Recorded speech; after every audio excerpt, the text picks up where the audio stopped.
Bueno, comenzamos.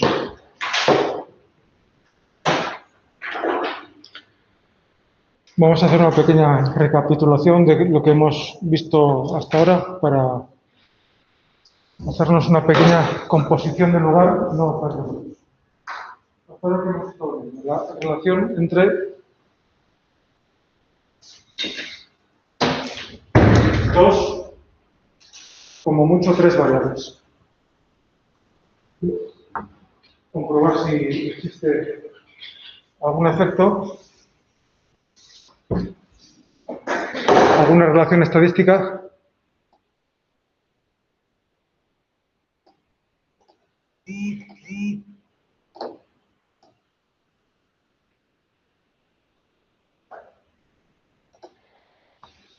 Entre una pareja de variables, ¿no? Y habíamos dicho que había 4 posibilidades.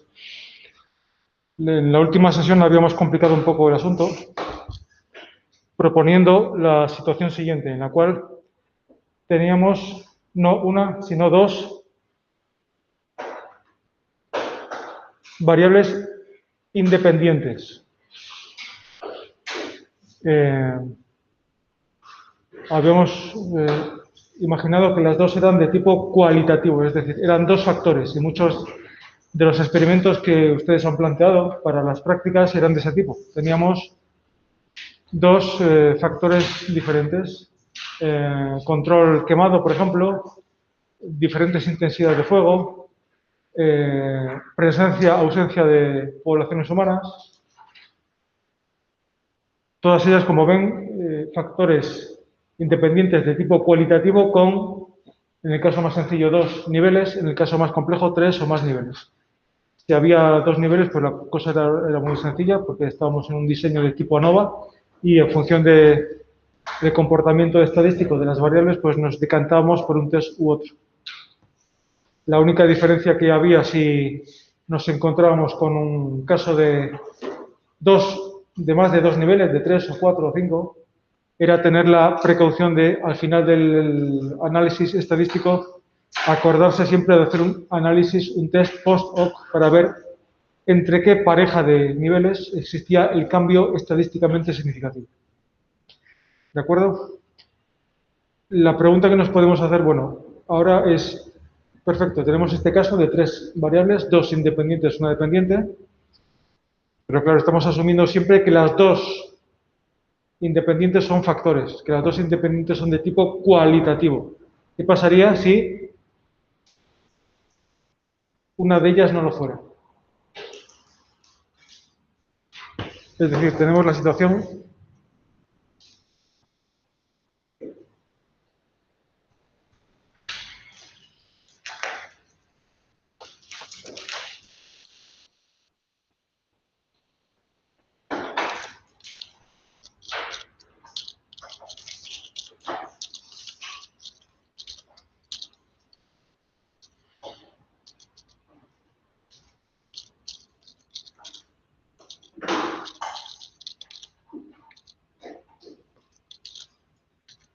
esto es lo que hemos visto, ¿no? 2 factores independientes cualitativos. Aquí estudiamos la acción individual de cada uno de ellos y la interacción entre ambos. La pregunta es la siguiente: ¿qué pasa si uno de estos factores no es un factor? Es una variable cuantitativa.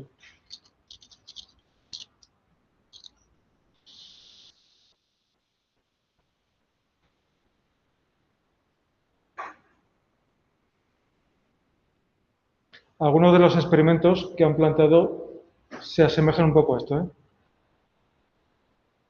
Porque uno de los factores con los que se trabaja es muy fácil de cuantificar, es decir, de transformar de cualitativo a cuantitativo. En vez de trabajar con temperatura baja, temperatura alta, utilizo el propio valor de la temperatura. Y así paso de una variable cualitativa a una variable cuantitativa.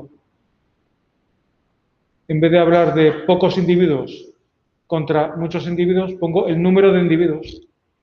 Y así tengo una variable, una columna con numeritos, una variable cuantitativa, pero independiente. Este caso no lo vamos a ver, simplemente quiero que le suene.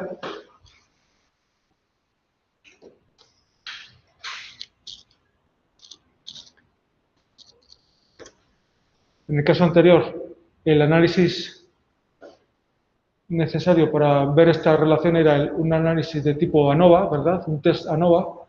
En el caso de que una de las independientes sea cuantitativa, el análisis se llama ANCOVA.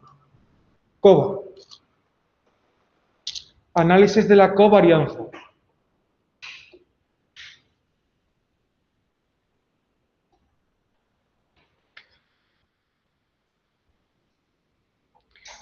El análisis de la covarianza consiste en hacer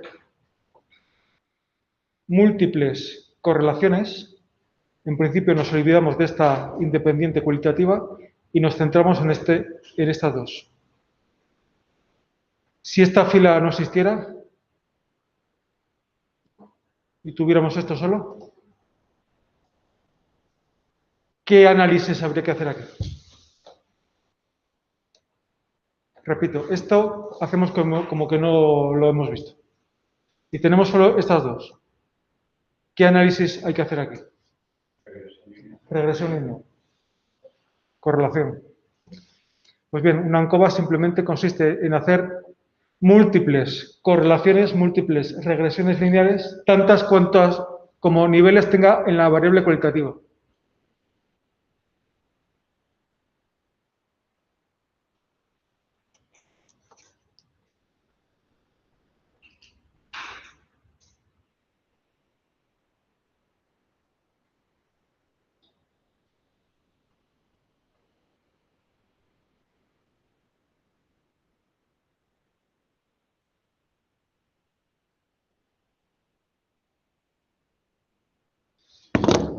Voy a abrir una pizarra un momento.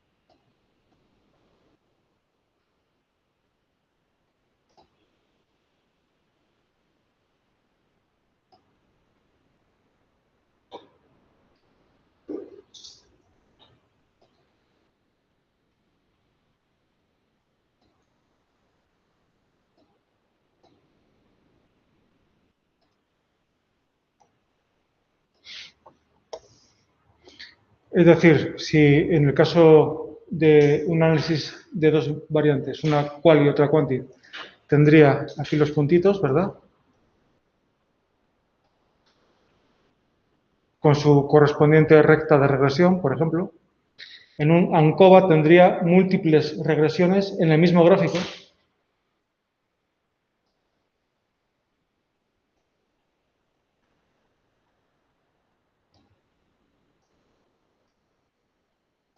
Tantas como niveles tengo en la variable cualitativa. No vamos a ver ningún ejemplo. Esto simplemente quiero que sepan que cuando vemos un gráfico de este estilo con varias rectas de regresión ahí funcionando, esto es un clásico ejemplo de diseño de tipo ANCOVA, análisis de la covarianza.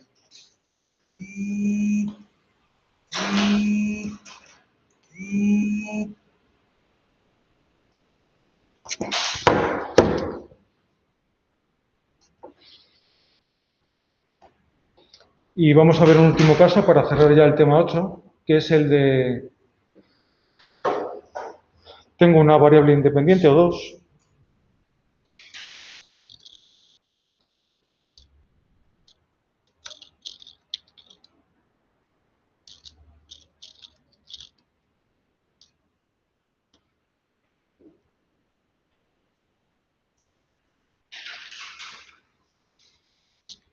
Pero tengo más de una variable respuesta, más de una variable dependiente.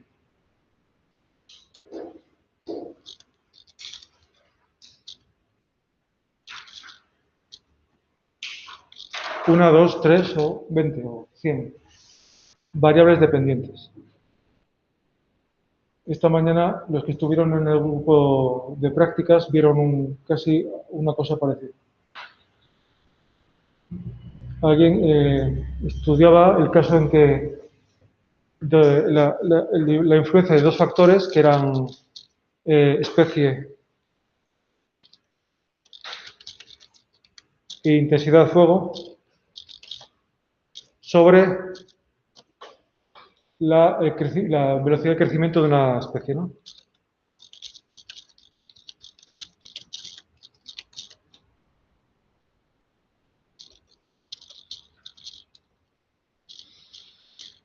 Esta variable independiente tenía dos niveles, especie 1 y especie 2. Y esta intensidad creo que eran 3, que eran control, baja y alta. ¿Vale? Entonces la dependiente era la velocidad de crecimiento, un diseño bifactorial sin problemas, ¿no? ¿Qué pasaría si además de querer estudiar el efecto de estos dos factores sobre la variable dependiente, analizáramos además otra característica de esas plantas? Por ejemplo, la tasa de germinación.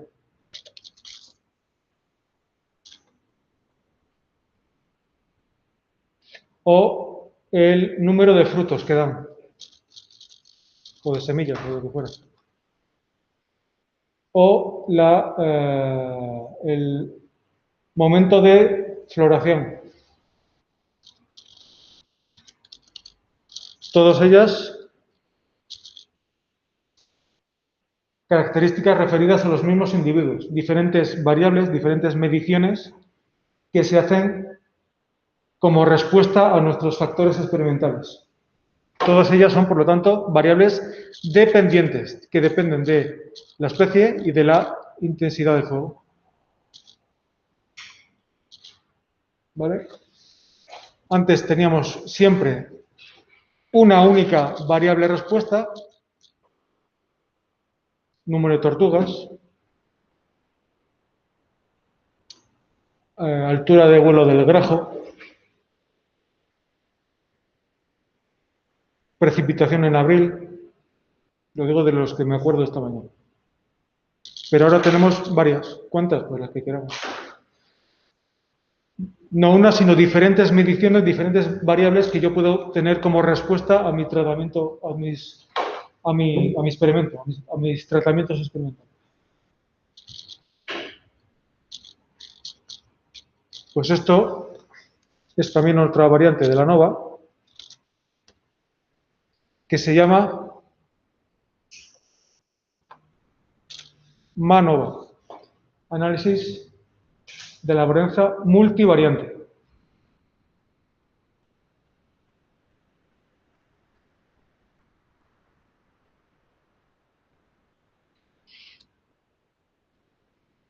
En la M hace referencia al número de variables dependientes, no independientes. Independientes puede haber una, dos o tres o n.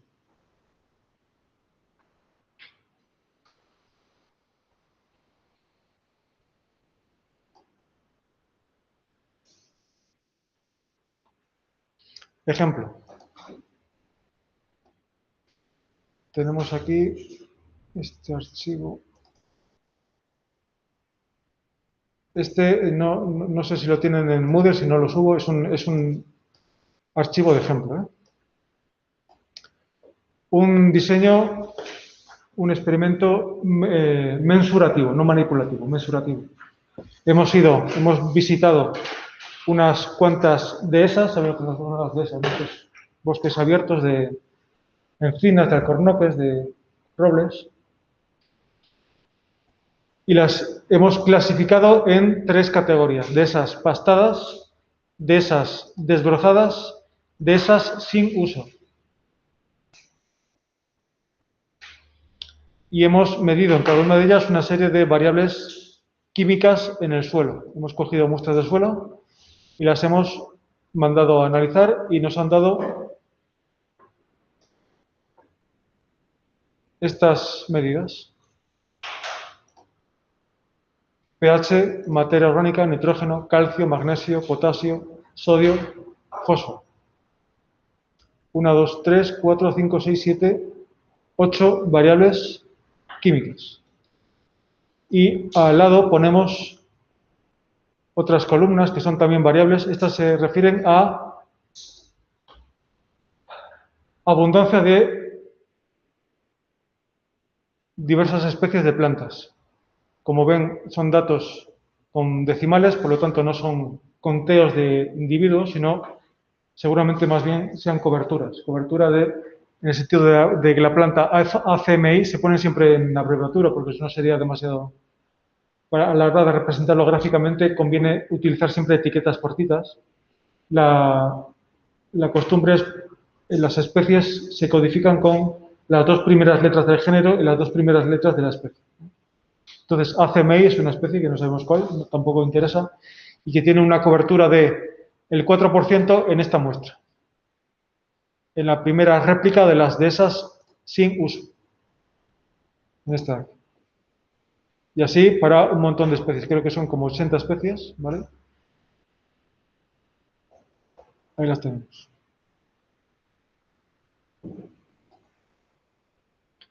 Un diseño típicamente mensurativo, como el que podemos tener en... Entonces, la aplicación del MANOVA es la siguiente. Imaginemos que yo quiero saber cuál es la influencia de este tratamiento, de este factor, que es un factor independiente de tipo cualitativo, ¿no? Estamos, por lo tanto, en este caso. Tenemos en este caso solamente una variable independiente, cualitativa, con 3 niveles, que en este caso son, esta es la variable tipo de bosque,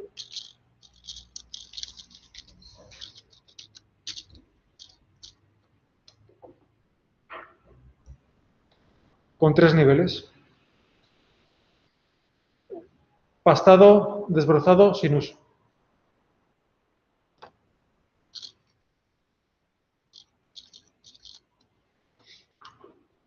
¿Vale?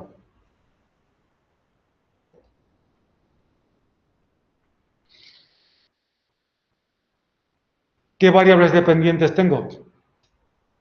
Decíamos que normalmente las variables químicas van a actuar como variables independientes, ¿no? Porque es la abundancia de estas especies la que depende de las características químicas del suelo y no viceversa. Al suelo le da igual que haya plantas, pero a las plantas no les da igual que haya determinadas concentraciones de compuestos en el suelo. Entonces, todas estas 8, incluyendo el tipo de esa 9, serían las variables independientes y estas 80 especies serían las variables dependientes. Entonces, una de las preguntas que nos podemos hacer es ¿cuál es la influencia de este factor? No sobre una especie en concreto, sino sobre varias. Entonces tendríamos una independiente y n dependientes. Vamos a poner, por ejemplo, estas 2.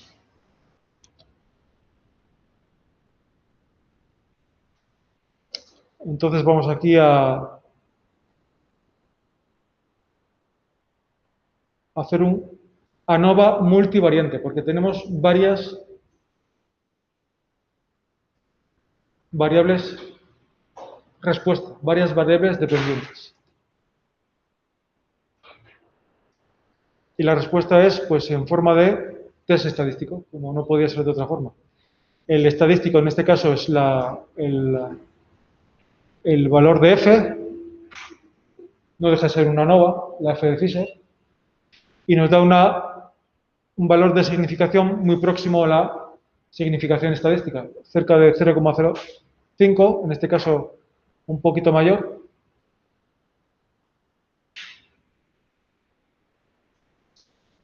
Y aquí estarían las comparaciones par a par, las comparaciones post-hoc. En este caso vemos que para lo que se refiere a la abundancia de esas 2 especies que hemos seleccionado, vemos que el tipo de dehesa que más se separa del resto es la dehesas sin uso. porque tienen valores, además muy fácil, porque SPAST nos señala en color sepia cuáles son las interacciones significativas, las menores a 0,05, y lo tendríamos. Cosa que no podemos hacer. ¿Por qué? Porque esto decíamos que era un test post-hoc, después de saber si el ANOVA general daba significativo. Aquí no nos daba. Por lo tanto, yo sé que es muy tentador ver si habría aquí interacciones, pero olviden eso. Cuando aquí no da significación, esta pestaña de aquí como que no existe. Porque aunque aquí nos parezca que hay cosas, no las hay.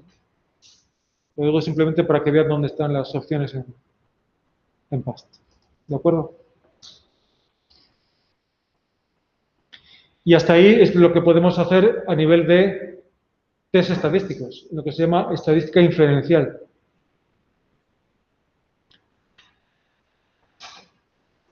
Sin embargo, en ecología, si se dan cuenta, si han ojeado por ahí artículos y revistas y libros, la mayor parte de la gente que hace análisis ecológicos no hace test estadísticos.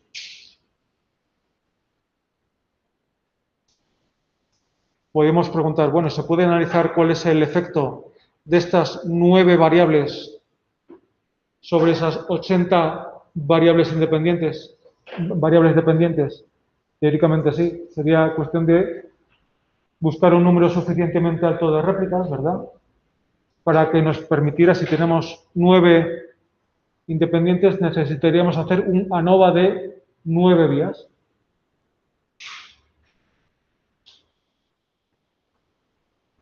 Eso significaría que necesitaríamos ¿cuántas réplicas? Para ver todas las interacciones, ¿eh? Pues 9 por 8 por 7 por 6 por 5 por 4 por 3 por 2 por 1 y después por cada una de ellas replicada por lo menos 3 veces. Eso serían así como 10 billones con B de muestras que, aunque fuéramos capaces de recopilarlas todas en una misma hoja de datos, no habría ordenador en la Tierra que fuera capaz de analizar eso. Hemos visto con sus ejemplos ANOVAs de una vía, los ANOVAs normales y corrientes, ANOVAs de 2 vías, de 2 factores, pero ¿qué pasaría si tuviéramos 9, 10 o 20 o 100 factores diferentes? Y además, no solamente una variable dependiente, sino 80, como tenemos aquí. Ese tipo de casos, que son muy frecuentes en nuestro campo, no se analizan como lo hemos hecho hasta ahora, con test estadísticos. Y viene a colación del tema que vamos a ver hoy y la semana que viene, que es pasamos de tercio, nos olvidamos, entre comillas, lo que hemos visto hasta ahora y nos adentramos en el mundo de los análisis multivariantes.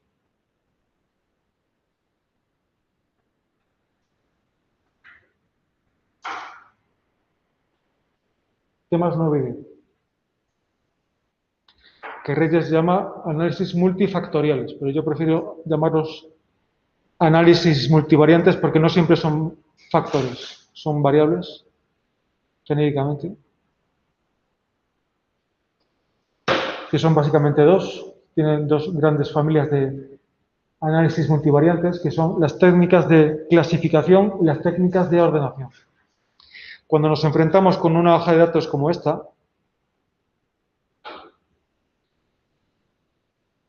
realmente no nos interesa saber cuál es el efecto de cada variable independiente sobre cada variable dependiente. Nos podría interesar, pero normalmente la pregunta que se hace el ecólogo no es ¿cuál es el efecto del pH sobre la especie CHTR? ¿O cuál es el efecto combinado del pH y la materia orgánica sobre estas 3 especies? Es una especie legítima desde el punto de vista biológico, pero no es la más general. Lo que se pregunta a un ecólogo cuando ve una hoja de datos de este tipo es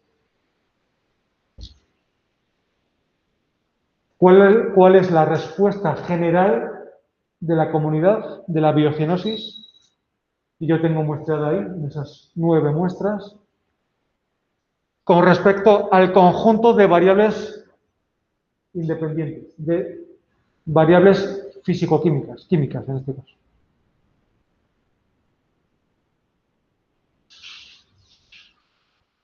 Y más concretamente, lo que interesa muchas veces es detectar, diagnosticar cuáles de estas variables independientes químicas es la que más contribuye a explicar el reparto de las diferentes especies entre las distintas muestras. Repito, el análisis multivariante no sirve para ver relaciones entre parejas de variables, como hemos hecho hasta ahora, con el análisis univariante. Esto que hemos visto hasta ahora, los ANOVA y tal, se llama a veces análisis univariante porque tenemos una única variable dependiente, con la excepción del MANOVA que lo hemos visto. Ahora cambiamos de barco y nos metemos en el análisis multivariante, que tiene otra perspectiva. Aquí ya no hay PES, aquí ya no hay test estadísticos, aunque se pueden hacer, pero no hay. Y volvemos un poquito quizás al análisis, a la estadística descriptiva, en la cual ya no contrastamos hipótesis, simplemente vamos a representar gráficamente los datos de forma que un ecólogo experimentado es capaz de deducir ahí relaciones entre variables, pero sin la ayuda de los valores de P, sin la ayuda de los resultados de los test estadísticos. Esta es otra, digamos, otra filosofía, otra perspectiva de analizar los datos. El análisis multivariante, como decía hace un minuto, nos va a decir cuál es la relación general, no caso a caso, sino general de toda la comunidad, no de la especie A, de la especie B, sino de toda la comunidad, de toda la biogenosis. ¿Cuál es la respuesta general al conjunto de factores ambientales, al conjunto de variables independientes? Y en concreto nos va a decir, o nos va a sugerir, cuál de esas n variables químicas es la que está controlando, es la que está explicando en mayor medida la distribución de las diferentes especies, de las 80 especies que tengo ahí, entre los distintos ambientes, entre los 3 tipos de bosques que tengo ahí.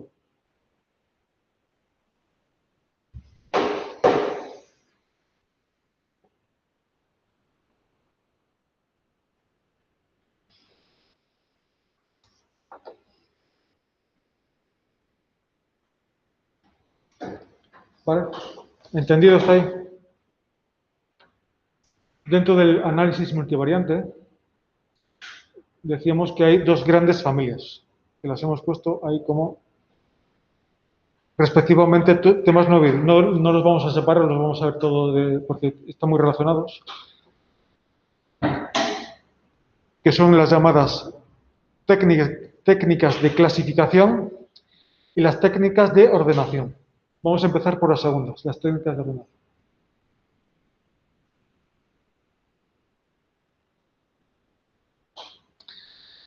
Yo prefiero un nombre alternativo que es un poco más engorroso, pero es más descriptivo de lo que son. Se llaman métodos de reducción de la dimensionalidad. Y ahora vamos a entender por qué. Empezamos con los métodos de ordenación, o mejor dicho, de reducción de la dimensionalidad. Las técnicas multivariantes se basan en una teoría fundamental en ecología, que ya deberían conocer, que es la teoría del nicho ecológico. ¿Les suena? La teoría del nicho ecológico me predice que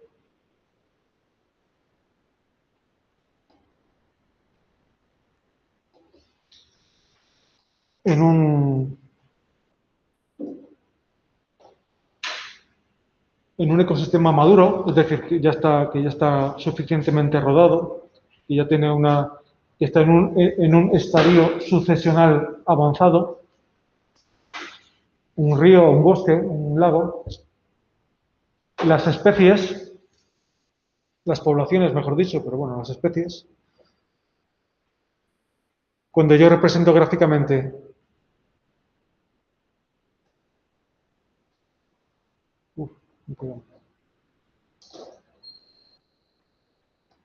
cuando yo represento gráficamente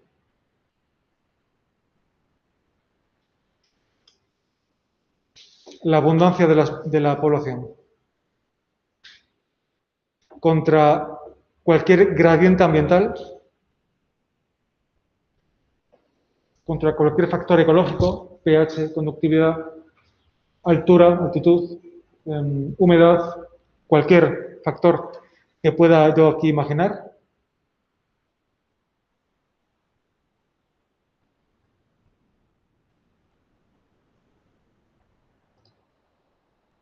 Esto es G, ¿vale? Gradiente. Gradiente significa una sucesión ordenada de valores, del menor al mayor.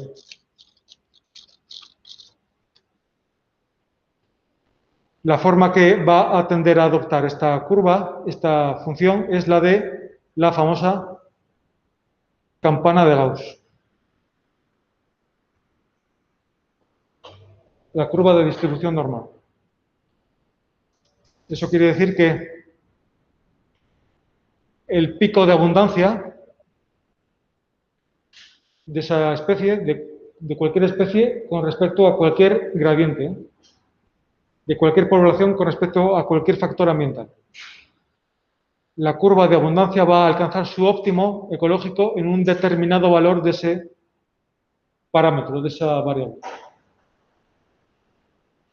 Es lo que llamamos el óptimo ecológico de esa especie, de esa población, para esa variable.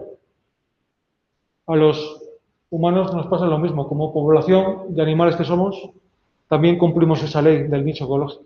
¿Por qué nos gusta vivir en España? Porque aquí no hace ni frío ni calor. Es decir, tenemos un óptimo en torno a los 25 grados. ¿Por qué nadie vive en el polo ni en el desierto? Porque ahí estamos fuera del rango del perfil ecológico de nuestra especie. Pues si donde vemos aquí temperatura ponemos cualquier otra variable, altitud, humedad, todas las poblaciones, animales, vegetales, de microorganismos, en lo que quieran, cumplen esta ley de cuando describimos la abundancia contra cualquier factor ecológico. En un ecosistema maduro, si estamos estudiando un ecosistema de primocolonizadores, de los primeros organismos que colonizan un territorio, no se cumple esto. Esto se cumple cuando ya es un ecosistema maduro. De forma que el mismo gradiente ecológico va a tender con el tiempo a repartirse entre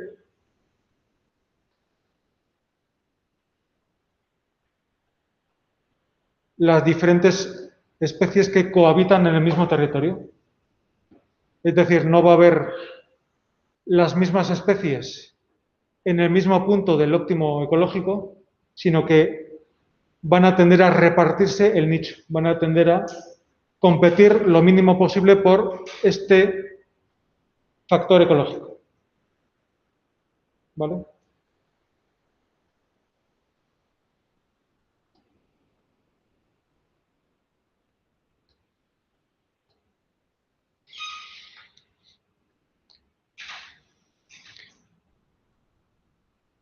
Claro, aquí viene la cuestión de, esto está muy bien cuando estamos estudiando una única población con un único factor ambiental, pero con respecto a cuántos factores ambientales responden las poblaciones.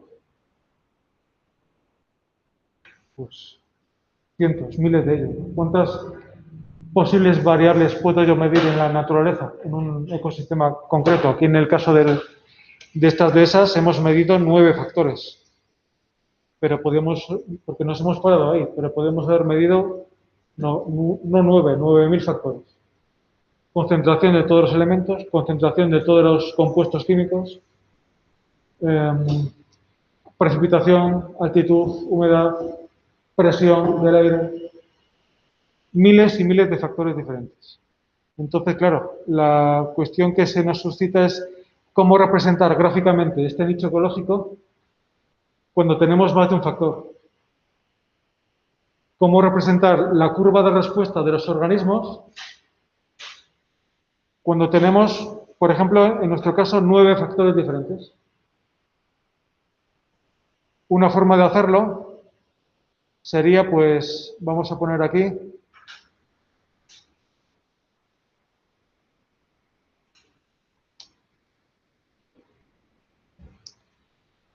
una línea que representa un determinado factor ambiental.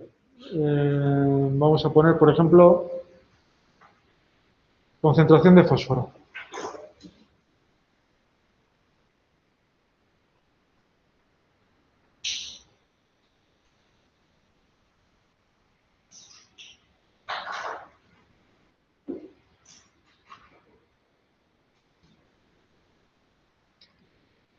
No sé cómo se escribe aquí.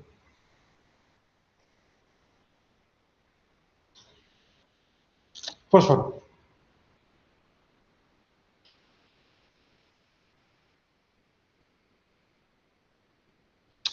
Vamos a hacer con un caso, con un ejemplo práctico para que vean por dónde voy.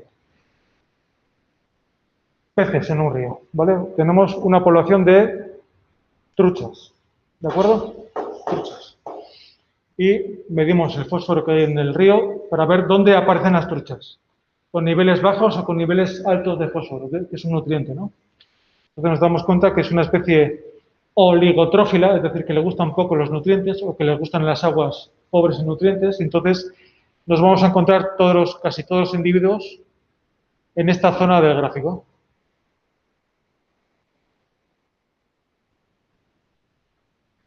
Cada punto representa un individuo de una población, ¿de acuerdo? Esto es lo mismo que si representáramos abundancia con la campana de Gauss, pero para simplificarlo lo ponemos así.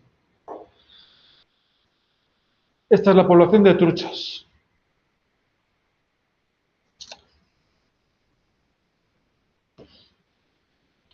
Y vamos a trabajar además simultáneamente con otra especie que sea la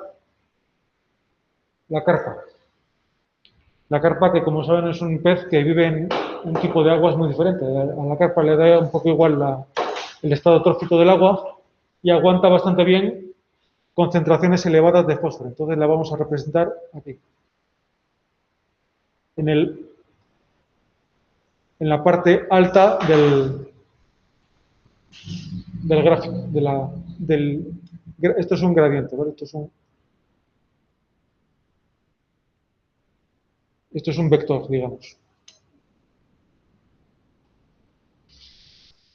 ¿Vale?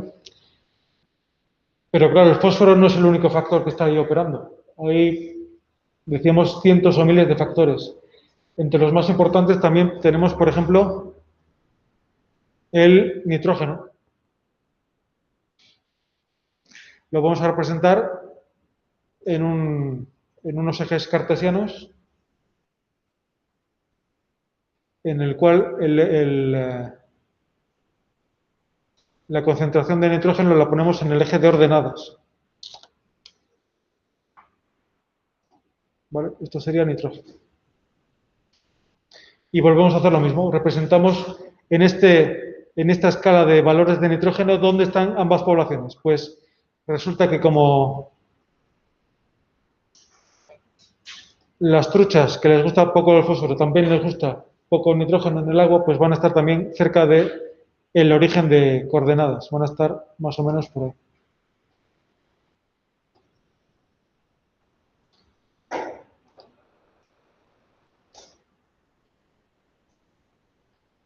Esto sigue siendo la trucha. Y a la carpa, pues lo mismo. Son afines a aguas ricas en nutrientes, tanto fósforo como nitrógeno. Por lo tanto, la representamos en la parte alta de este eje que representa la concentración de nitrógeno.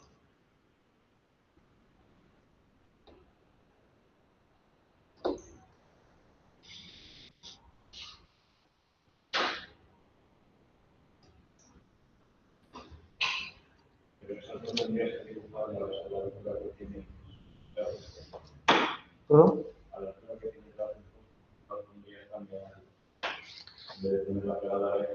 Sí, sí, a eso voy, precisamente. Sí. Entonces, aprovechando este espacio bidimensional, pues podemos hacer lo siguiente. Si esto es el eje de fósforo y esto es el eje de nitrógeno, en este espacio de nutrientes, podríamos decir, ¿dónde estaría cada una de las poblaciones? Proyectamos la posición de ambas poblaciones sobre este plano y nos quedaría una cosa de esta forma. Tendríamos a las truchas por aquí, ¿verdad? Esto sí, consiste simplemente en proyectar la posición de cada punto. Bueno, me quedo un poco a la derecha, pero entienden lo que quiero decir, ¿no? Esta sería la posición de las T y esta sería la posición de las C.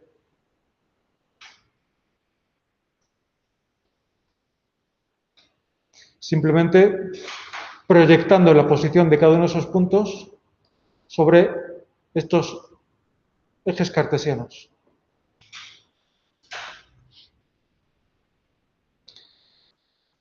¿Y qué hacemos ahora? Si queremos meter otro tercer factor.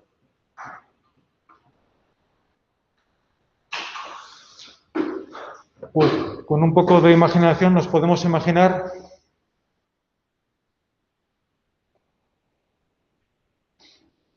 un tercer eje que saliera de la pantalla hacia nosotros, ¿no? Lo voy a representar así un poco en perspectiva, una cosa así.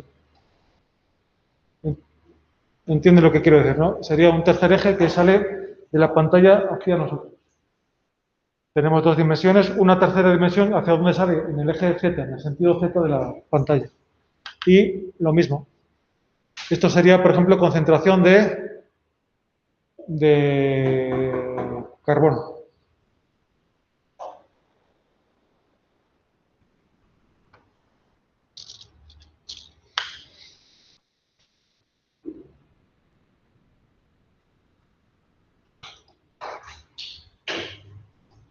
Y tenemos aquí a las carpas, ¿verdad? Y aquí a las truchas. ¿Y dónde quedaría, ya no en un plano, sino en el espacio, ese nicho de ambas especies? Pues que imagínense que hubiera aquí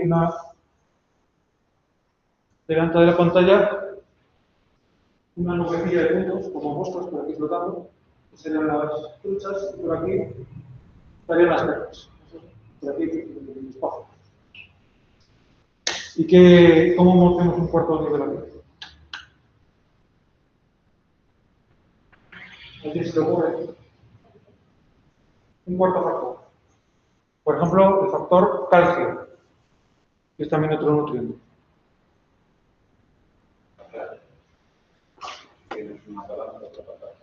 Eso sería el mismo eje que el tercer, en valor en negativo, pero ¿qué pasa? Que la especie humana no puede ver más de 3 dimensiones. A no ser que nos tomemos alguna pastilla rara, no podemos ver más de 3 dimensiones. Porque el mundo es tridimensional.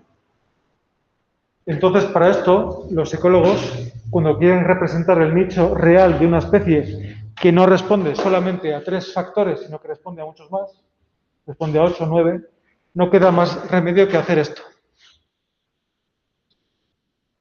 que es reducir el número de dimensiones. ¿Qué es lo que hacemos nosotros con la fotografía, por ejemplo? Fotografiar a una persona consiste en reducir sus dimensiones de 3 a 2. ¿No es eso? Tenemos la persona, con 3 dimensiones, alto, ancho y largo. Le hacemos una foto y nos queda una representación de esa persona, que no es la persona, que es una representación de la misma, en la cual hemos perdido uno de los 3 ejes. Nos quedamos con, normalmente, a no ser que la fotografiemos de perfil, nos quedamos con el alto y con el ancho. La profundidad la hemos perdido. Pues esto es lo mismo, hacer la foto de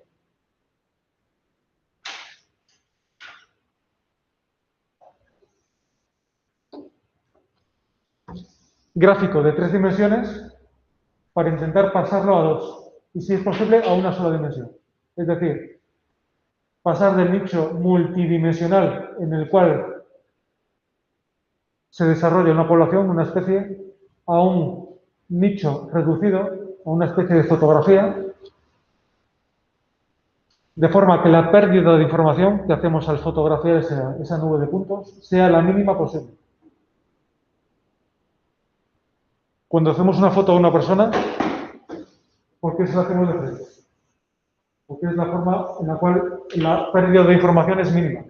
Y si la hacemos de perfil, hombre, hay más posibilidades de equivocarse, sobre todo si lo hacemos desde arriba, ya no la podemos identificar, seguramente. ¿Por qué? Porque ese es el plano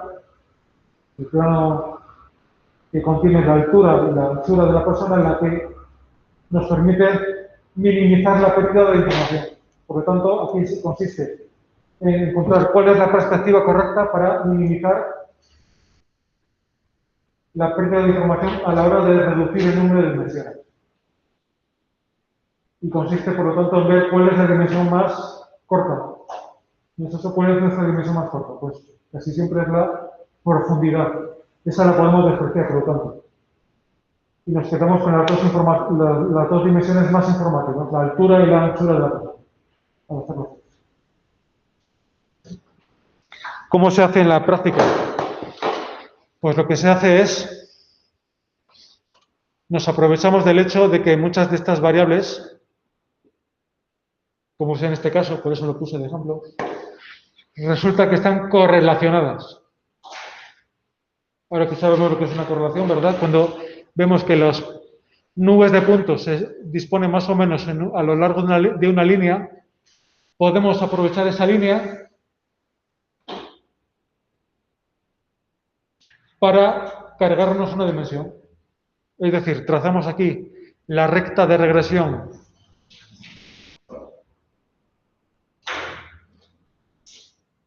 que existe entre el fósforo y el nitrógeno y proyectamos la posición de cada individuo de la población sobre este nuevo eje. Es decir, pasamos de 2 ejes originales a solamente uno. Hacemos la proyección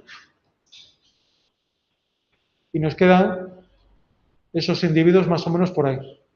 Y estos de la carpa pues nos quedarían más o menos por aquí.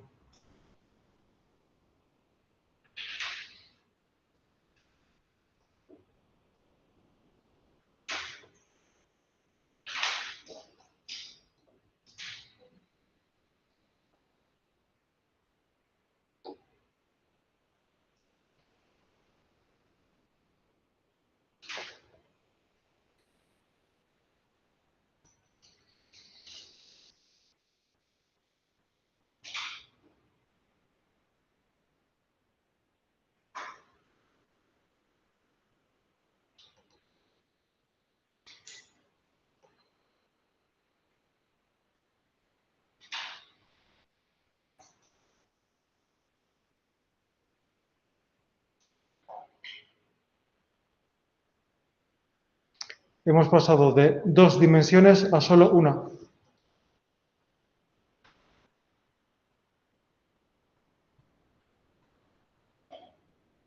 Este nuevo eje, que era la recta de regresión entre fósforo y nitrógeno, ¿qué representa? ¿Fósforo o nitrógeno?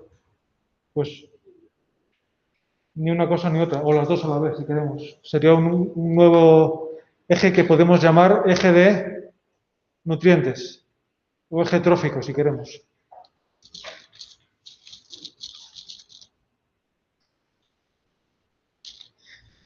Nutrientes que estaría representado en un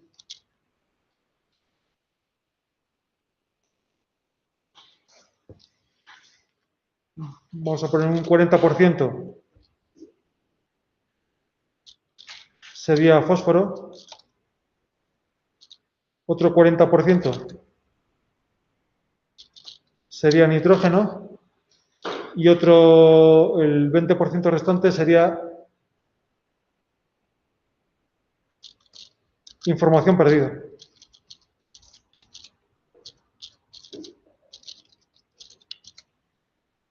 Porque decíamos que siempre que hacemos una reducción de información, inevitablemente se pierde ahí información. ¿Vale? ¿Cuál es esa información perdida? Pues la debida al hecho de que la correlación entre ambas variables no es perfecta. Si fuera perfecta, hubiéramos obtenido que los puntos estaban perfectamente alineados a lo largo de esa recta, lo cual sabemos que no es cierto en muchos casos. Entonces, la distancia de cada punto a la recta, esa dimensión se pierde. Ventajas, hemos reducido el número de dimensiones, hemos pasado de 2 a 1 o de 3, en el caso original, a 2 y después a 1, iterando el proceso. Esa es la ventaja. El inconveniente es que siempre que hacemos una reducción en la dimensionalidad del nicho ecológico, perdemos inevitablemente información. Al fotografiar una persona, tenemos la ventaja de que la foto nos cabe en la cartera, la persona no nos cabe en la cartera, pero con el inconveniente de que perdemos saber cómo de gordo está. Perdemos la profundidad. ¿Vale?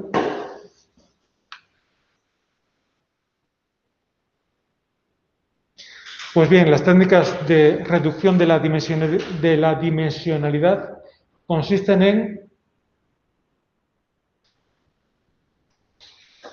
o se basan en, el cálculo de la distancia que existe entre las distintas especies que integran la comunidad. Aquí en el ejemplo lo hemos simplificado al máximo, contando solamente con una comunidad que estuviera compuesta por dos especies, la trucha y la carpa, pero en el caso real, en el que tenemos 50, 70, 80 especies, el análisis multivariante, las técnicas de ordenación en concreto se basan en el cómputo, en el cálculo de la distancia ecológica, es decir, cómo de parecidas o cómo de similares son dos especies en cuanto a su comportamiento ecológico.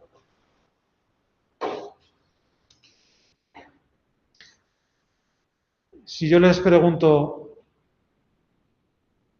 vamos a clarificar el gráfico.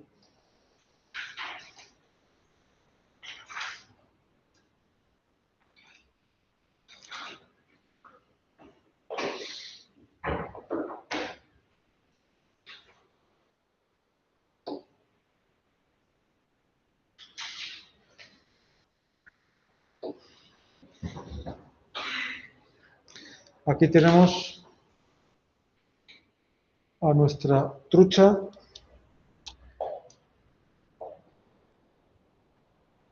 y aquí a nuestra carpa.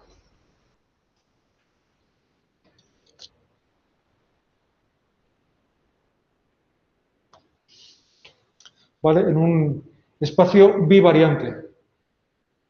El original tenía n dimensiones, pero mediante esa técnica que he explicado hemos ido reduciendo de 5 a 4, de 4 a 3, de 3 a 2 y nos hemos quedado en esas dos dimensiones. Estas dos dimensiones, ¿qué representan? Ya no representan factores individuales, sino que representan una especie de compendio, de resumen de un montón de factores diferentes. El papel precisamente del analista, del ecólogo, es interpretar qué significan los ejes. Nosotros estamos acostumbrados a hacer lo contrario. Nos dicen qué son los ejes, porque lo vemos ahí, el rotulito, e interpretamos qué significa el gráfico. El análisis multivariante es curioso porque es muchas veces al revés. Nos dan el gráfico, pero tenemos que saber interpretar qué significan los ejes. Los ejes, en los análisis que vamos a ver, nos va a sorprender que no tienen unidades, no tienen nada ahí. Es precisamente lo que tenemos que averiguar. ¿A qué factores responden prioritariamente las especies de un ecosistema? Entonces les decía que las técnicas multivariantes se basan, el primer paso del proceso consiste en calcular cuál es la distancia entre las especies que forman la comunidad. Aquí lo hemos simplificado, 2, pero en el caso de esta comunidad teníamos 80 especies diferentes. Entonces, por ejemplo, si esto...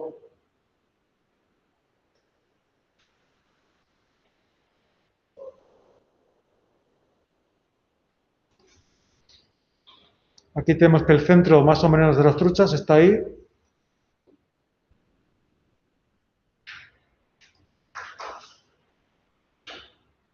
Y esto vamos a poner, pues que esto serían 2 unidades, 2 algo, no sé lo que es.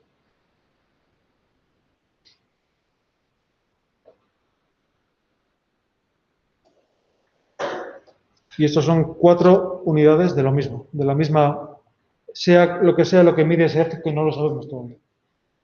Y este otro eje, pues aquí ponemos que estos son 3 y estos son 6. ¿Vale? La pregunta es, ¿cómo saber la distancia entre estas dos?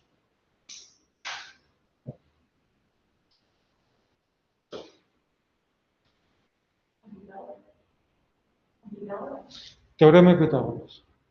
Sabemos los catetos. Esto mide 2. Y esto mide 3.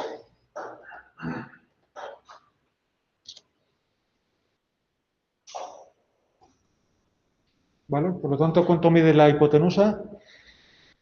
2 al cuadrado 4, 3, 9, 9 y 4, 13, raíz de 13.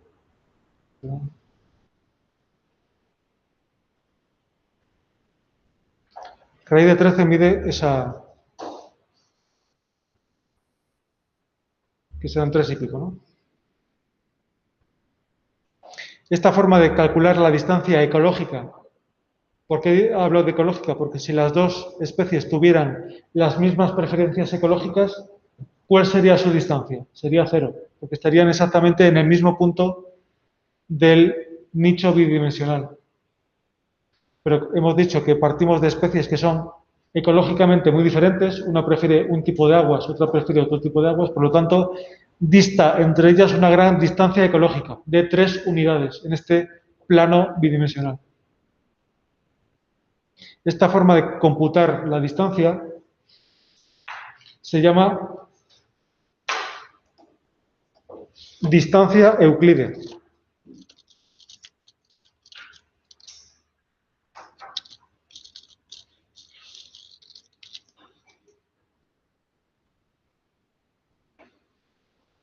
Distancia euclídea, que es ni más ni menos que la aplicación del teorema de Pitágoras.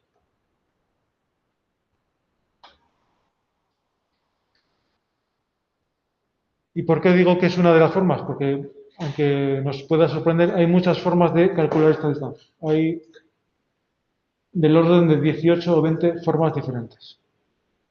La más intuitiva, porque es la más directa, la que entiende todo el mundo es esta, pero veremos otras formas de calcular lo mismo. La distancia euclídea que funciona de la misma forma en una dimensión que en 2, que en 3, que en n dimensiones. Aquí se entiende muy bien el trazado del triángulo en el caso del plano de 2 dimensiones, pero si hubiera un tercer eje aquí y la nubecita de puntos estuviera por ahí flotando, también se podía calcular la distancia euclídea. En este caso tendríamos 3 catetos, ¿verdad? Sería la raíz de la suma de los 3 catetos y hacemos la raíz y nos da la distancia. Eso quiere decir que la fórmula de Pitágoras se puede generalizar para n dimensiones, no solo para 2.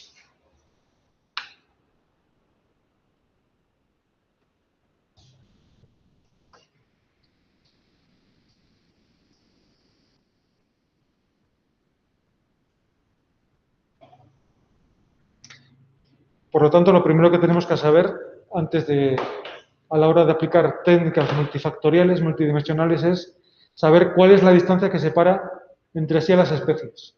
Y cuál es también la perspectiva opuesta, que es ¿Cuál es la distancia que separa entre sí a las muestras?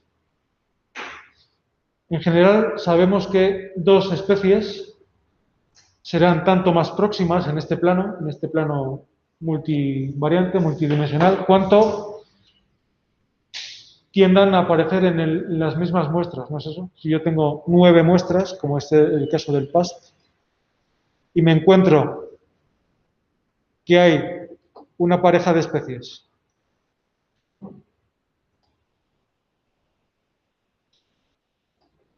a ver si encuentro alguna que nos sirva de ejemplo.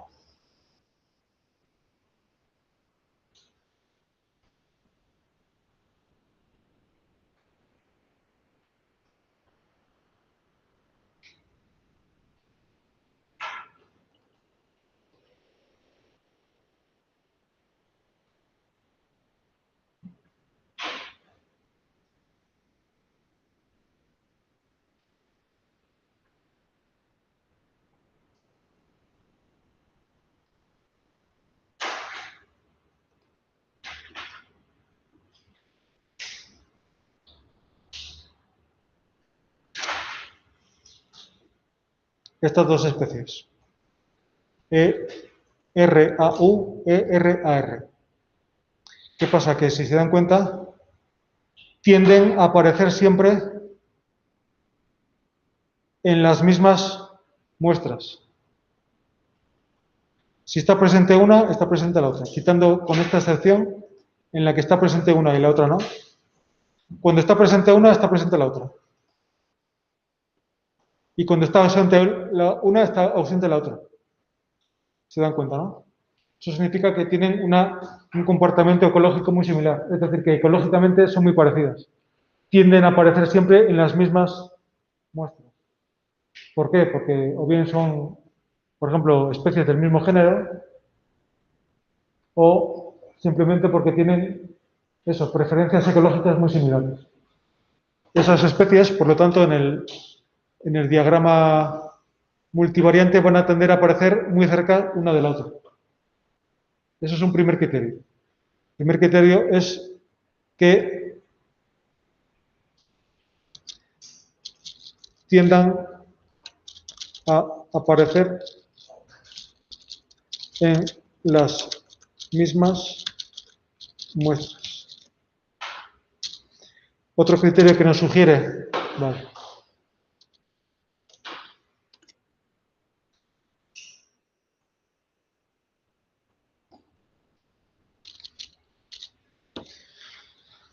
Otro criterio que nos sugiere que dos especies están muy próximas en ese diagrama multivariante es que en las muestras en las cuales aparecen a la vez lo hagan además con abundancias parecidas.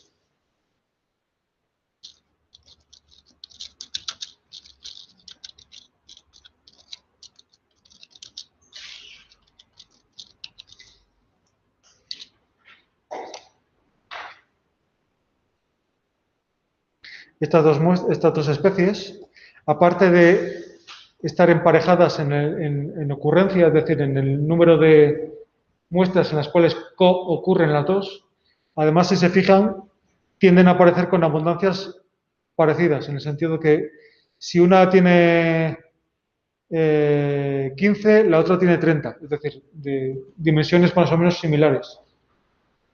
Si una tiene 13, la otra tiene 13. Si una tiene 9, bueno, aquí había una pequeña discrepancia, pero me entiende lo que quiero decir, ¿no? Además de que aparezcan en las mismas parejas de muestras, cuando lo hacen con abundancias similares. Y otro tercer criterio es que tiendan a estar ausentes de las mismas muestras.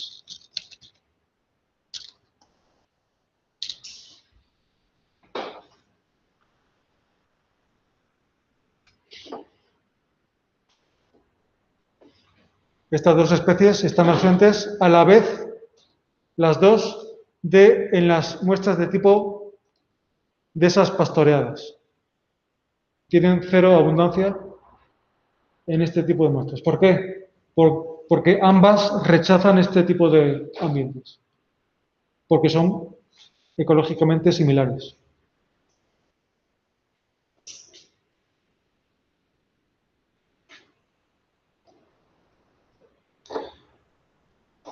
Cuantas más especies tengan en común,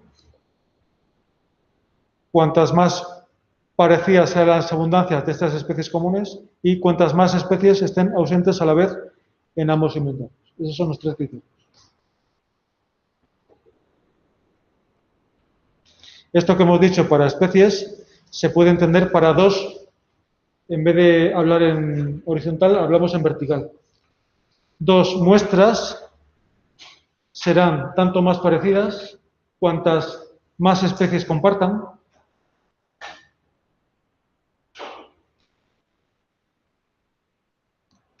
Cuanto más parecidas sean las abundancias de esas especies que comparten.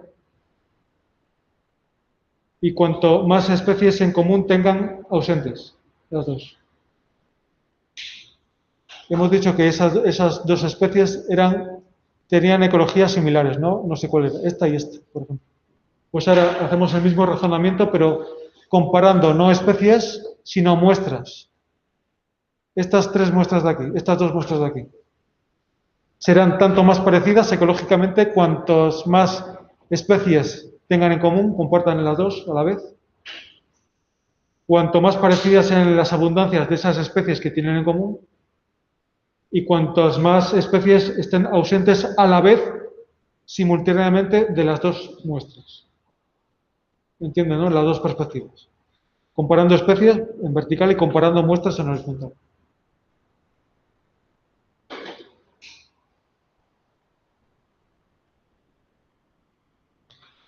Pues bien, en función de si damos más importancia a uno u otro de estos tres criterios, aparecen esos 15 o 20 métricas o índices de similitud que les comentaba.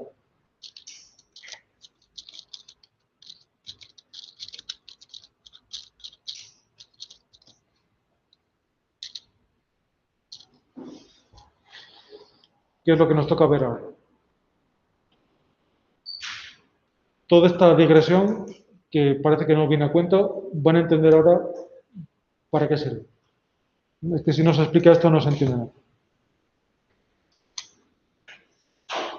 Decíamos que ahora tratábamos de calcular cuál era la distancia entre especies, ¿no? O entre muestras. La forma más sencilla era la distancia euclídea, pero decíamos que había un montón de formas diferentes, unas 18 o 20 formas diferentes. ¿Por qué hay tantas formas diferentes? Porque se da más o mayor peso a estos tres criterios. En concreto, hay una familia de índices de similitud que este tercer criterio no lo tienen en cuenta. Son los llamados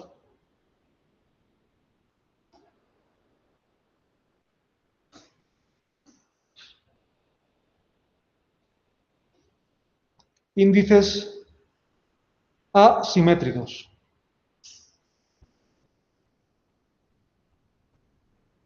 Y esto ha dado ríos de tintas han escrito sobre esto. Es un problema clásico de ecología, que es el famoso problema que le sonará a algunos de las dobles ausencias, de los dobles ceros.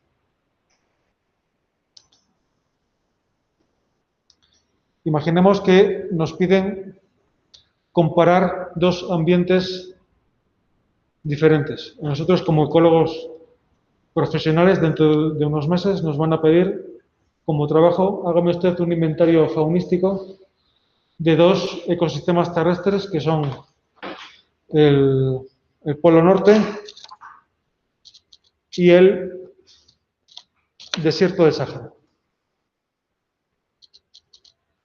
Pues vamos a registrar las especies que están presentes en este tipo de ambientes. Vamos a poner por aquí, por ejemplo, el águila, el conejo, el roble,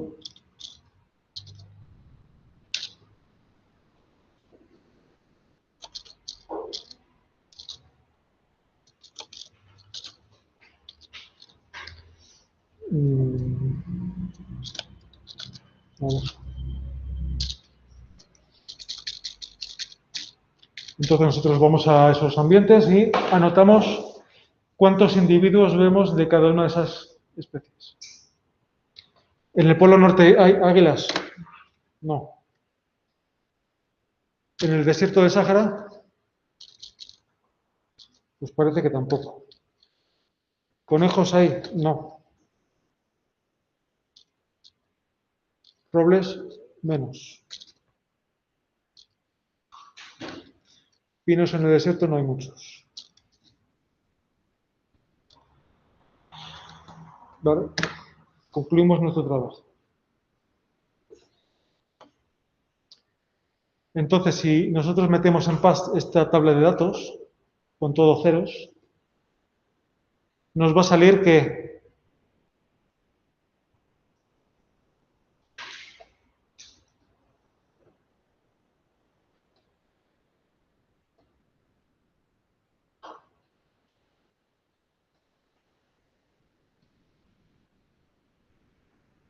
el desierto y el Polo Norte ecológicamente son el mismo ambiente.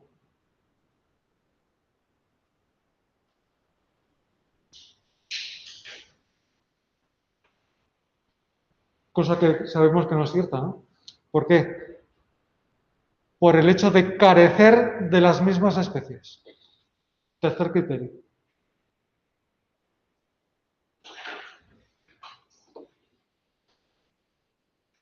Entonces, en función de si tenemos en cuenta este criterio o no, decíamos que va a haber dos tipos de índices de similitud, los asimétricos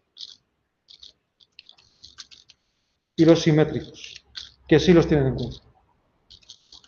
Entienden este problema, ¿no? El famoso problema de los dobles ceros.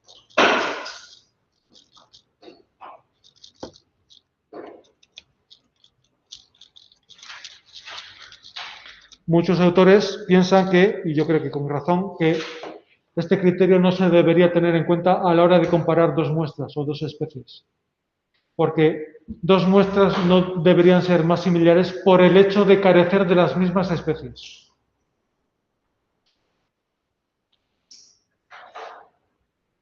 El hecho de que tanto el Polo Norte como el desierto carezcan de esas 7 especies, las dos, no significa que sean el mismo ecosistema. Si tuvieran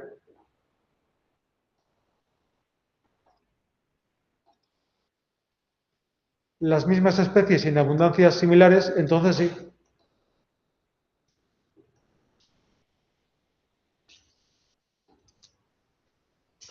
Entonces sí que podríamos estar autorizados a decir que estos dos ecosistemas son exactamente el mismo, porque tienen las mismas especies y en abundancias similares o las mismas. Pero al revés no funciona. ¿Entienden por qué no?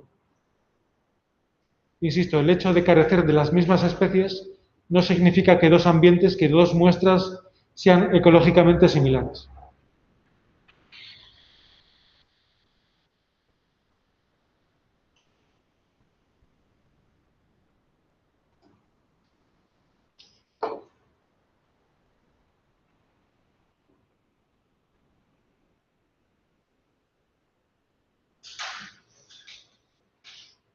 Es esto que ponemos.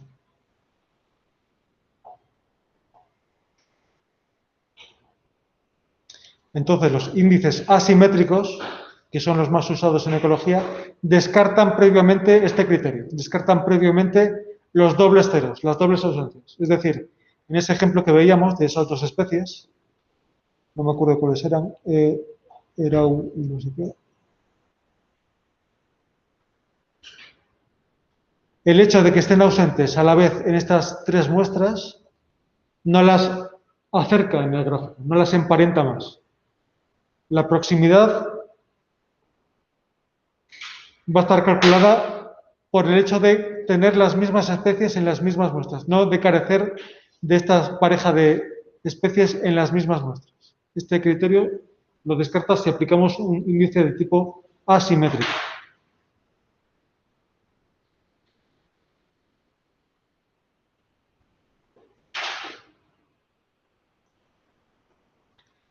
¿Cómo calcular la distancia ecológica entre especies en PAST? Pues es muy sencillo. Cogemos las especies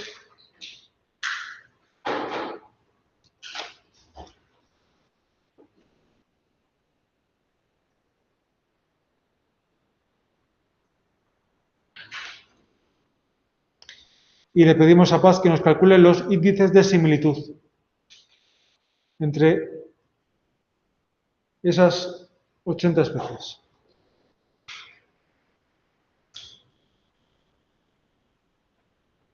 Entonces, como suele ser habitual en este programa, nos presenta los resultados en forma de una matriz simétrica con una diagonal que tiene todos ceros.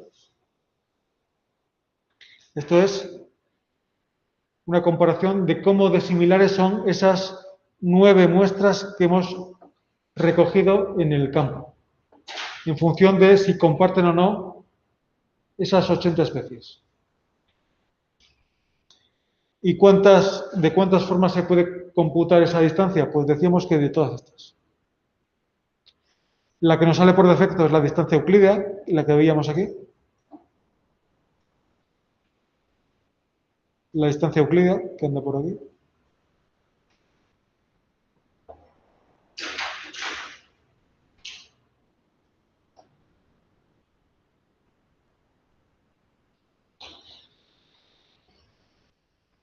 Entonces, sabemos que la muestra D1, la primera muestra de esas desbrozadas, ¿no?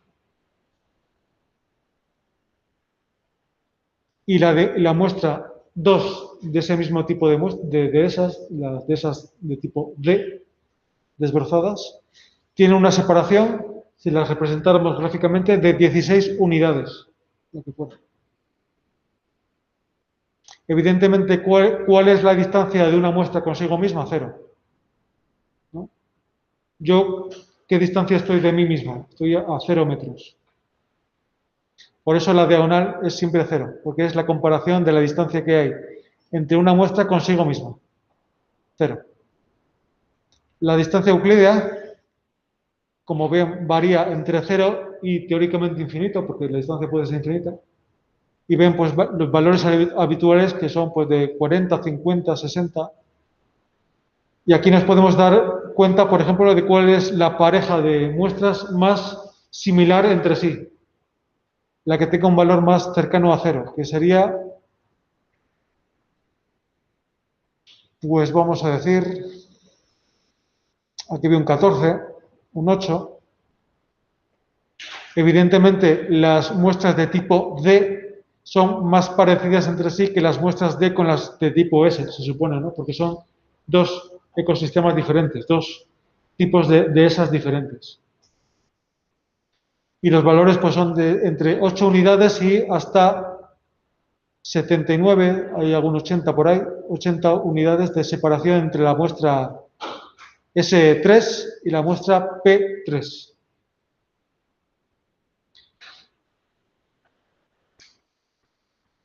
La misma métrica, la misma medida se puede interpretar de dos formas. O bien lo interpretamos como métrica de distancia o bien como métrica de similitud. Y esto es muy importante porque en la bibliografía esto se confunde constantemente, ¿eh? Incluso en libros reconocidos y acreditados podemos ver la misma métrica de estas 18 o 20 métricas diferentes. En algunos textos la pone como si fuera métrica de similitud y en otros la misma métrica la pone como métrica de distancia.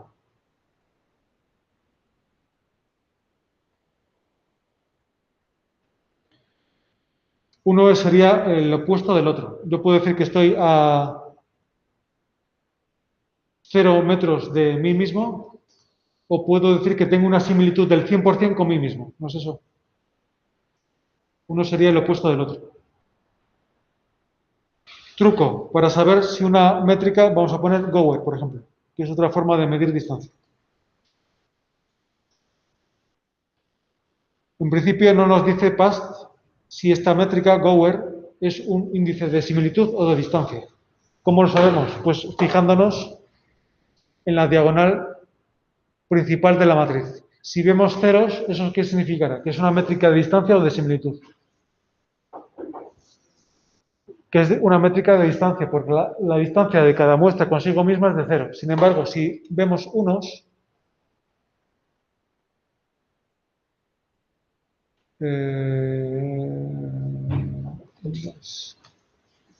eso es una métrica claramente de similitud, porque una muestra es un 100% similar a ella misma. Entonces, ojo con esto, porque muchas veces lo ponemos sin advertir que si es una medida de similitud o de distancia. Y claro, evidentemente la interpretación es completamente la opuesta una de otra. Entonces, truco, para saber si una métrica, si un índice mide similitud o mide distancia. Hacemos la matriz y si nos salen ceros en la matriz diagonal, en la diagonal principal de la matriz, es una métrica de distancia. Si nos salen unos, es una métrica de similitud. Además, si se dan cuenta de que hay índices que varían entre 0 e infinito, como la distancia euclídea.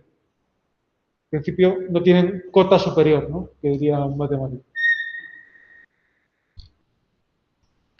Hay otros que sí, por ejemplo, el que hemos visto ahora, el índice de Sorensen, que también se llama índice de Dice, varía siempre entre 0 y 1. La máxima similitud es 1 y la mínima similitud sería 0.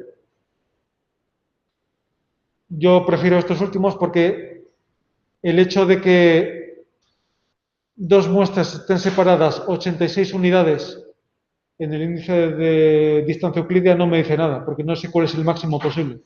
Sin embargo, si yo tengo una métrica que está acotada por los dos lados, sé que el mínimo es 0 y el máximo es 1, un valor de 0,23 ya sé que es un valor bajo, porque sé cuáles son los valores mínimo y máximo.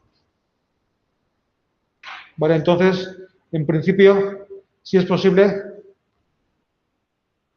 porque no siempre es posible, decantarse, la cuestión es, ¿por cuál de esas 18 formas me decanto? Pues depende un poco, como siempre, del objetivo del estudio, de cuál es el análisis multivariante que quiero aplicar, pero si nos dan a elegir, yo elegiría primero un índice asimétrico que no tiene en cuenta que no está afectado por el problema de los dobles ceros, y además, si es posible, un índice que esté acotado, que tenga una cota inferior y una cota superior, para saber si un determinado valor en la matriz es bajo o alto. La distancia euclídea, por ejemplo, no sería un buen índice ecológico. ¿Por qué? Porque no cumple ninguno de esos dos criterios. Es un índice simétrico que no descarta los dobles ceros y además es un índice que carece de cota superior, que varía entre 0 y infinito, teóricamente.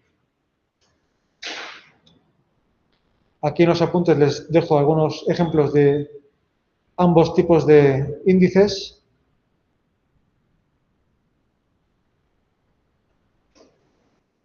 Asimétricos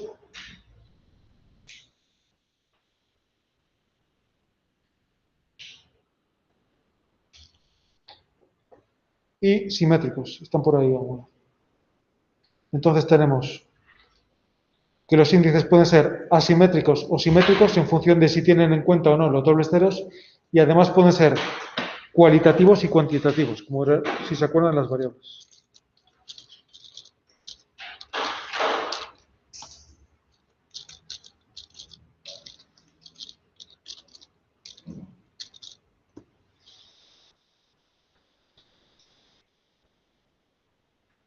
La diferencia entre los cualitativos y los cuantitativos es si tienen en cuenta este segundo criterio, la abundancia. El hecho de que dos especies o dos muestras, además de compartir las especies, compartan la abundancia de las dos especies compartidas. ¿Eso dice que eran los cuantitativos? Los cuantitativos, sí. Si no tienen en cuenta, si solamente se fijan en si la especie está presente en las dos muestras, independientemente de su abundancia, Entonces estaríamos ante un índice cualitativo con L.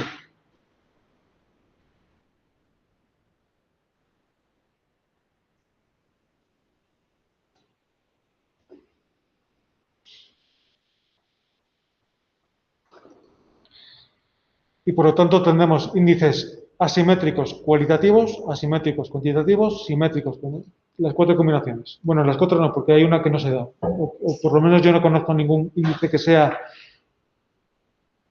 de este tipo. Tenemos ejemplos de índices asimétricos binarios, o también, esto binario significa cualitativo, es lo mismo. Asimétricos cualitativos, y ahí les doy un montón de ellos, 4. Índices simétricos cuantitativos, distancia euclídea, por ejemplo. Asimétricos cuantitativos.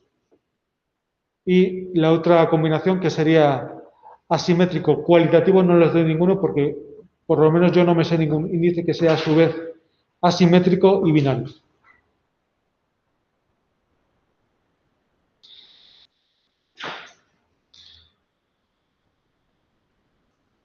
Estos, por las razones que hemos visto, quizás desde el punto de vista ecológico sean los mejores. Los índices asimétricos, que descartan los dobles ceros, y que son a su vez cuantitativos, que tienen en cuenta la abundancia particular de las especies que estamos comparando. Y si tuviera que recordar uno entre estos 18, me quedaría con este nombre, que es posiblemente el índice más usado por los ecólogos de todo el mundo, que es el famoso índice de Bray-Curtis,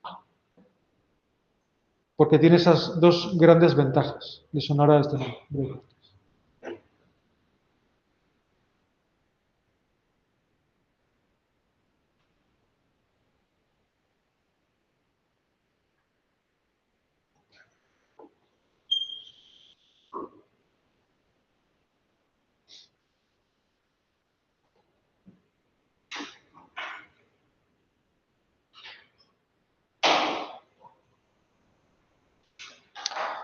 ¿Vale?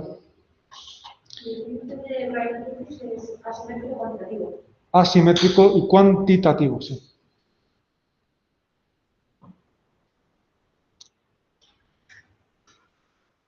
Entre los cualitativos se usa también mucho, entre los cualitativos, los que solo tienen en cuenta presencia o esencia de la especie, se usa mucho el índice de Sorensen, que en PAST, por alguna razón que desconozco, lo llama DICE, dice. Índice de Sorensen. Entonces, con que se sepan esos dos me vale. Índice de Sorensen, cualitativo, índice de Bray-Curtis, cuantitativo. Y bueno, el índice de la distancia euclídea que la conoce todo el mundo.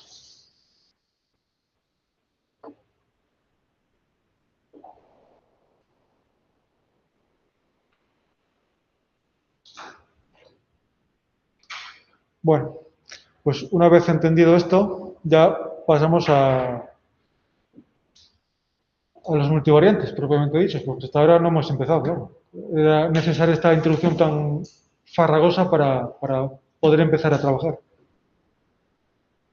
Decíamos que había dos grandes familias de técnicas multivariantes, que eran las técnicas de ordenación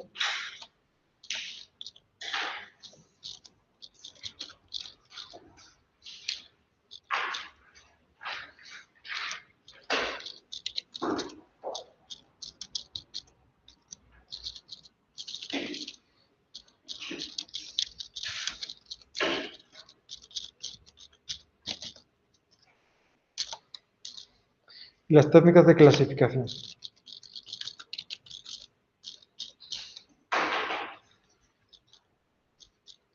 A su vez, dentro de las técnicas de ordenación hay dos categorías que son el análisis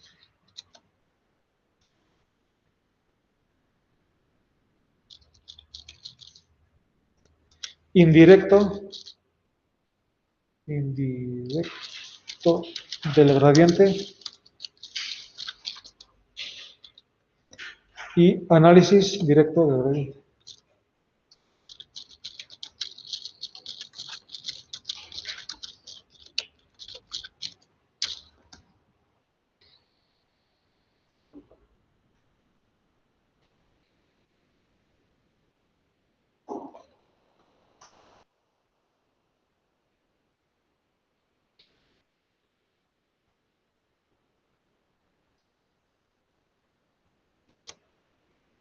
¿Vale? ¿Cuál es la diferencia entre estos dos? Para que ustedes lo entiendan, si tenemos la matriz completa o solo la parte derecha de la matriz. Así explicado como de andar por casa. El análisis indirecto, en el análisis indirecto se supone que nosotros solo hemos muestrado la vegetación, es decir, la parte biológica de la matriz, las variables dependientes, ¿vale? Entonces se trata de analizar de manera indirecta, por eso se llama así, cuáles son los factores ambientales que están ahí en juego, que están explicando la distribución de las especies entre las 9 muestras que tenemos en el inventario que hemos hecho. Si, por las razones que fueran, nuestro diseño de muestreo contempla solamente la parte biológica, es decir, el recuento de plantas o de animales, no hemos tomado medidas químicas, variables independientes.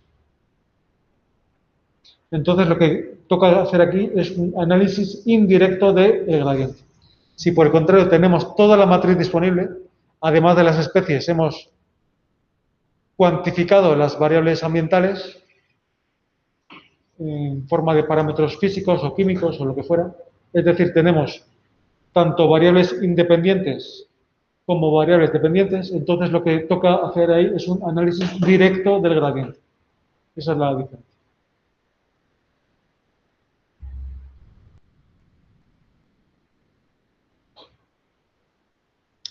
Vamos a ver un poquito análisis indirecto.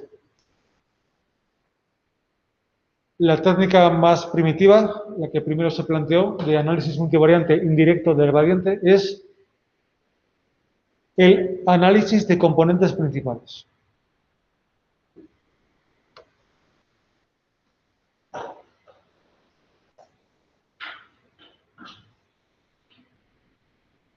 Vamos a suponer, como estamos en un análisis indirecto, que solo tenemos la parte derecha de la tabla. De estas medidas químicas nos olvidamos y solo tenemos la parte derecha, la parte biológica de la tabla.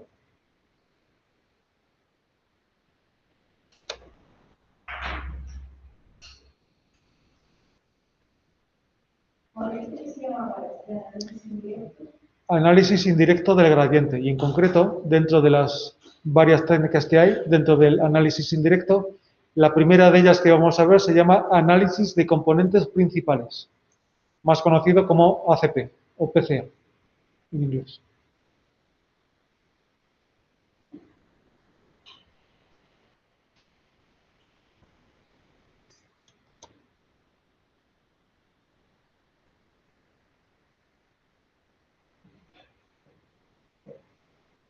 Estamos en multivariante, ¿verdad? Técnicas de ordenación, análisis de componentes principales, PCA.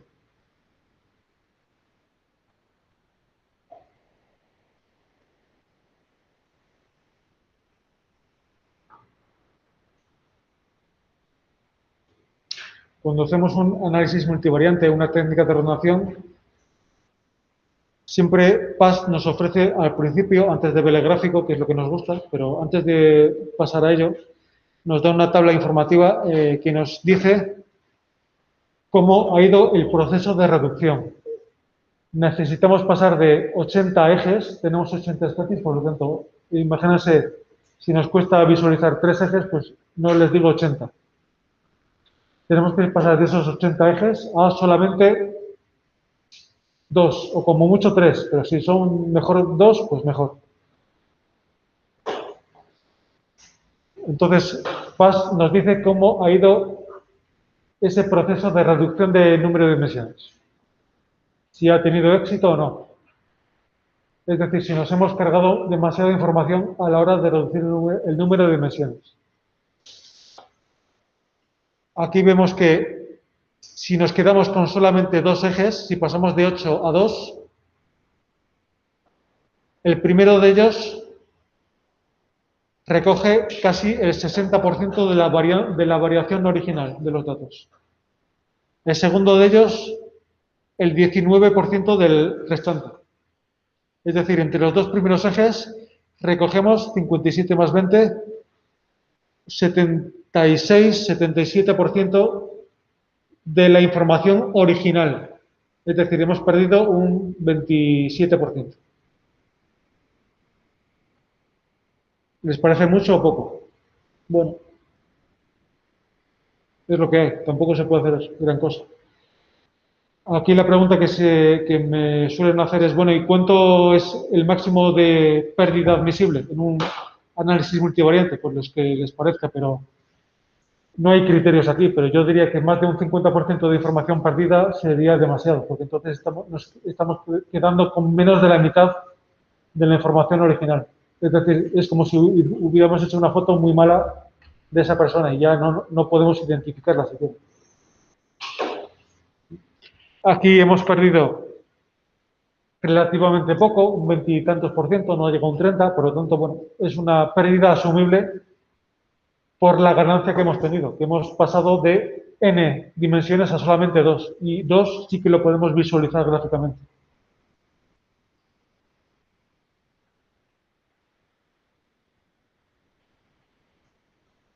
El resultado propiamente dicho del PCA, del análisis de componentes principales, es esto que ven ahí. Un gráfico que en principio no se entiende porque nosotros, como les decía antes, estamos acostumbrados a ver el significado de los ejes. Aquí pondríamos pH o pondríamos altitud y aquí número de individuos, por ejemplo. Pero si se dan cuenta, aquí pone una cosa rara que pone componente 1, componente 2. Pues bien, es ahora donde aparece en escena el ecólogo. Y el ecólogo tiene que decir qué significan estos ejes. Es un poco un proceso al contrario que el matemático. El matemático le dan los ejes y pinta los puntos. A nosotros nos pasa al revés. Nos dan los puntos y nos piden qué son los ejes.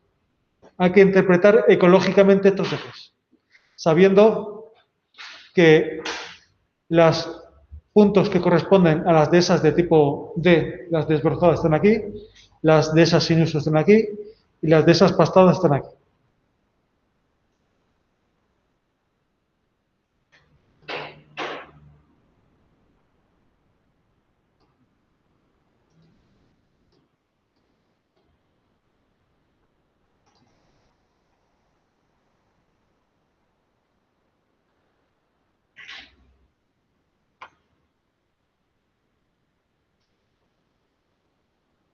Esto es un gráfico multivariante típico, ¿eh?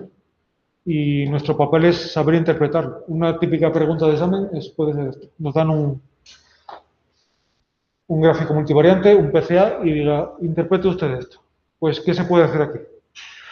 Lo primero que tenemos que hacer es siempre dar cuenta de esto, ¿eh? Porque muchas veces vamos directamente al gráfico, que es lo chulo, pero realmente lo informativo es esto. Porque por muy bonito que nos haya salido el gráfico, si aquí hay una pérdida muy importante de información, el gráfico no vale para nada, ¿eh? Si aquí hubiéramos visto que hay 10, 5, 4, 3, eso significaría que los dos primeros ejes, los que estamos viendo, solo recogerían un 15% de la información, es decir, que hubiéramos perdido un 85%. Por muy bonito que nos quede, ese gráfico no vale para nada. Por lo tanto, primer paso, anotar el porcentaje de varianza capturada por lo menos por los ejes que van a ser representados. Normalmente los dos primeros ejes. A veces hace falta recurrir a un tercero, pero normalmente no es necesario.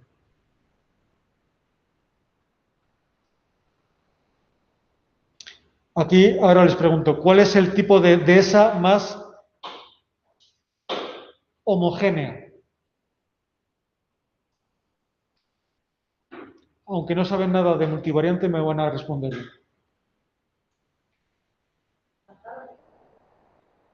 ¿Cuál, perdón? ¿Por qué? Porque las tres muestras están muy próximas entre sí. Es decir, son muy parecidas ecológicamente. Si tuvieran exactamente la misma composición de especies, estas tres muestras, y con las mismas abundancias, los 3 puntos estarían solapados, uno detrás del otro. No es así porque están un poquito separados, pero esto nos indica, si vemos 3 puntos muy próximos, significa que la composición florística de estas 3 muestras, que pertenecen todas ellas al conjunto de dehesas pastadas, son muy parecidas entre sí.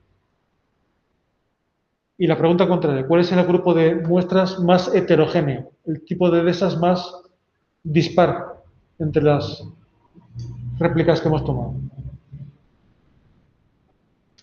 Son estas, ¿no? Digo yo. Porque en concreto hay una aquí que se nos sale de madre, por alguna razón. Hay una muestra, tendríamos que explorar por qué. Esto se puede ver. La P2, por alguna razón, es una muestra que tiene una composición florística, en cuanto a las especies vegetales, que se separa bastante de sus compañeras, la P1 y la P3. Cuando nos pasa esto, pues hay que mirar un poco los datos originales a ver qué ha pasado ahí. Si los datos están correctos, a veces lo que sucede es que nos hemos equivocado en anotar una abundancia en una planta y eso se corrige, pero muchas veces no, está bien anotado y resulta que es así, porque la naturaleza es así. Entonces vemos que, primero, el grupo de muestras más homogéneos son las de esas pastadas, el más heterogéneo son las de esas sin uso, y este pues estaría un poco entre medios. Entonces ahora se trata de interpretar qué significa este eje y este eje. Si esto es desbrozado, esto es pastado y esto es sin uso, están más o menos alineados a lo largo de este eje. ¿Este eje qué podría significar? Es un eje a mí se me ocurre sugerir que fuera un eje de intervención antrópica, de menos a más, en este sentido. Porque aquí estarían las de sin uso, aquí las de uso moderado de pasto y aquí las de uso intenso, que se han totalmente desbrozado con maquinaria. Estoy pensando en alto, en esto no, vamos, se me ocurre así una interpretación a vuela pluma. Y habría que interpretar también qué significa este eje vertical, en el sentido de que de esas pastadas están en la parte negativa del eje y estas dos están en la parte positiva del eje. Desbrozado sin uso en la parte positiva, pastado, pues aquí podría ser, por ejemplo, ¿qué se les ocurre? Podría ser. Sí, u otra hipótesis, ahora se me ocurre que podría ser, por ejemplo, fertilización del suelo. En el sentido de que estas pastadas están siendo constantemente abonadas por el ganado y estas dos, tanto las desbrozadas como las de sin uso, estarían en la parte... ¿Vale? Preguntas hasta aquí, lo completamos la semana que viene. Por cierto, lo de las prácticas que me preguntaba alguna gente, lo que hicimos esta mañana y el otro grupo del otro día, estos experimentos que han planteado, voy a abrir una actividad en Moodle para que lo puedan subir. El PDF o la presentación o el vídeo, lo que quieran, saben que también se pueden subir vídeos. Voy a poner cualquier tipo de archivo. Y hasta el día del examen, hasta el día 23 de octubre, ¿vale? Cuanto antes lo suban, mejor para mí, porque así lo puedo corregir y se lo puedo devolver para que lo corrijan. Ya sepa que lo tienen hasta el día del examen, pero...